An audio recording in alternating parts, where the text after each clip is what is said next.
Welcome to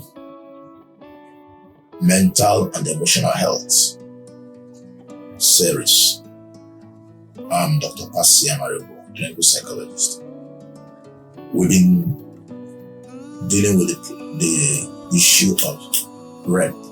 Rape is the sexual violence or sexual assault. The third session I had was issue of pedophilia, the sexual assault of people who are less than 18. We call them minors. Now we want to begin to talk about solution to rape. Before I get into that, I want to remind us there are different kinds of rapes. There are different kinds of sexual violence or sexual assault, or what we call non-consensual sex. There are different types. There's a single rape event which can happen between friends, or you go on a date and then not prepare for this and ends like this. There are a lot of people that have this idea that the more a woman says no, she actually means yes. This is terrible, It's one of the reasons why men get into rape. The woman is saying no and they say, it doesn't really mean. What she actually means is that she wants it, So some people go to a date and it ends up in rape. There's circumstantial rape, people who are used to violence, sexual violence, and they're just moving around and you saw somebody and that happens. It could happen between the extended family members and the child or an adult or friends. Okay, there's also robbery, sexual violence. Robbers move around and sometimes they end up sexually assaulting people. Of course, we know sexual assault is not only between male and female, it's a sexual relationship. So people who are into homosexual relationship also, get into sexual assault, right? And of course, there's gang rape. Some of the time it's actually an expression of vengeance, rather. Maybe a man asks a woman out and she refuses, or she did something against him and then, arranges with friends or some other people, to sexually assault that person. Well, those are different types of rape, sexual assault that people get involved in. Let's get into the issue of solution. How do we handle the issue of sexual violence with all the consequences? We've handled the issue of the consequences in section 2 of this series. Remember, we talked about physiological consequences, psychological consequences, social consequences, financial consequences, health consequences. The consequences of sexual assault are heavy, very terrible. So how do we solve this problem? I'm going to divide it into 2 major sections. The first part has to do with the preventive aspect. How can we prevent sexual assault? How can we reduce the frequency and the occurrence? And the other one, the solution has to do with people who have been sexually assaulted. How do we get them back, to stand on their feet and become both physiological and psychological healthy again? Well, that will be the second part of it. Today we'll be dealing with how to prevent sexual assault, whether it's the pedophilia type or between adults, or the gang type or the robbery type. Okay, preventive solutions, rape. One, we're beginning with the issue of providing quality education for male and females. It's our duty to provide quality education for males and females, starting from the home, to teach boys and girls about their, the body, about the sacredness of the sexual organs. Teach them to respect and honor other people, right? It starts from self-respect first, self-honor, right? If you respect yourself, you don't actually know the health status of the other person you want to have. You want to sexually assault. What if that person, is carrying a venereal disease or carrying a terminal sickness? And if you respect yourself, you won't get into rape. So you teach young boys and girls from our homes self-respect, right? And then respect of the opposite gender by providing sex education, right? From when they are children, the level of education and enlightenment improves as the children age, right? It can be more direct as they become older, as they enter adolescence. Prepare them, to understand their own system, prepare them to respect other people.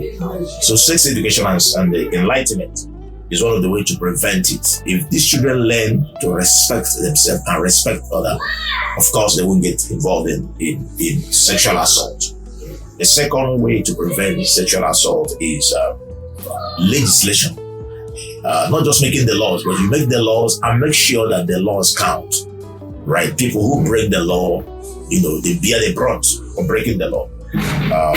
When people see that breaking law does not pay, that is punitive, that is disadvantageous, you can be sure that they will learn to stop getting involved in it. But when we see breaking the law, when in the society where people despise victims of rape, and they deride them and stigmatize them, and people who break the laws are not brought into book, you will discover that more people will get involved in it. So we not only make the laws against sexual assault, but we make sure that it is implemented. It will serve as a deterrent for others who want to get involved in it. And then we make it known to everybody. This is what the law says against people who engage in sexual assault. A third way to prevent rape in our society today is, to get useful pieces of advice from the survivors. There are people who have gone through this sexual assault, gone through this ugly experience. We need to talk to them. Experience can be useful. We'll find out their experience, find out how they survived, find out, what exposed them to sexual assault. If I have some pieces of advice, they can recognize the characteristics of a rapist even from far. They can give advice how to prevent it. So we can learn one or two things from survivors of sexual assault. Research, interviews, questionnaires. These people can give some piece of advice on how to escape from sexual assault. A fourth way of preventing sexual assault in our society today is actually to empower the women. This is very important. Women empowerment, female empowerment from childhood, right? This includes providing quality education for children. Providing quality education is part of empowerment, right? Providing good jobs that they don't need to depend on men. They can take care of themselves. Part of the reason that women get raped is that they are economically disadvantaged and they're going to the men. That's not the reason, but that's one of the reasons. They go to the men and he that pays the piper dictates the tone. If the man has to keep giving money, he wants to get proceeds of his dividend, of his investment. And the lady saying no. Meanwhile, you're collecting my money. So we need to empower women, providing good education and allowing them to get good jobs. Right? It's a very beautiful thing to see a woman who is economically independent. She can make her decisions. This is important. Now, part of women empowerment again is allow them to be involved in governance, in government at every level, in the office, in the society. They'll be able to represent women. And in every society, women have a big population, significant population of the society. So we need to recognize them. And again, I watched a video clip. This was a community in Kenya where elderly women were being trained in martial arts to defend themselves against rape. Now this part of women empowerment. women can be taught and they can learn some basic things, how to defend themselves, how they can defend themselves from rapists, right? This is part of the empowerment, right? A woman can learn how to, if somebody attacks her physically, she can defend herself. She can use her elbow to hit the rapist or proposed rapist. She doesn't just fall when he's attacked, he just falls down helpless. No, she should put up a fight. And getting them trained in martial arts, in physical health, will enable them to be empowered and be free from such harassment. So all-around women empowerment is one of the ways to prevent sexual assault among women. The fifth strategy to prevent sexual assault among women is to go for collaboration and cooperation.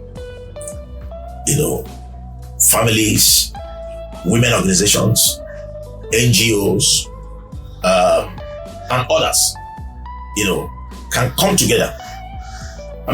Men can even come together and collaborate with women.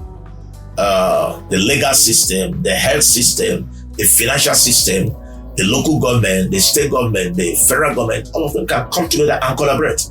This becomes war at every point, at every level.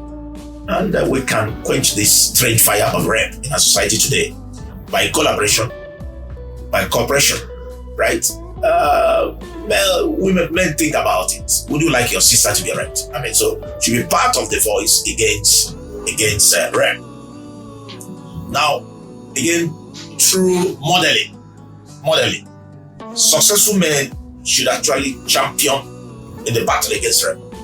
Men who have succeeded, you tell the young boys, tell the society, you don't become successful by being a predator. You don't become successful by being a rapist. You don't become successful by being a pedophile. No. Men model it, speak up about it, and they say, look at, these are models. These men who have succeeded in society, they don't get involved in sexual violence. And a lot of young boys will begin to take such men and women actually as their models and follow their lifestyle. And then finally for today, one of the ways to prevent sexual assault is actually the involvement of the media, both the print media and the electronic media, getting involved in this social, while a lot of channels today, right? Print media, electronic media, right? These outlets can help us to continue to, speak about the virtue of sexual purity, and then speak against the disadvantages of sexual violence, right? The media will do a lot of work. It's just collaboration with the government, with families, with religious organizations. The media today can bring a lot of influence. The media will take up this media battle against rape, and we'll see that it will begin to, the rate of rape in our society will begin to reduce to a point where at a time it will no longer be an issue. We are still going to stop here and continue in the next edition with the issue of solution. Those who have been involved, those who are raped, how do they survive? This first part we dealt with how to prevent it. And the second part of it, we're going to be dealing with how survivors can overcome all the consequences, that are exposed when they were raped. Thank you very much. Keep watching. Keep liking our listing. Have a wonderful day. Thank you.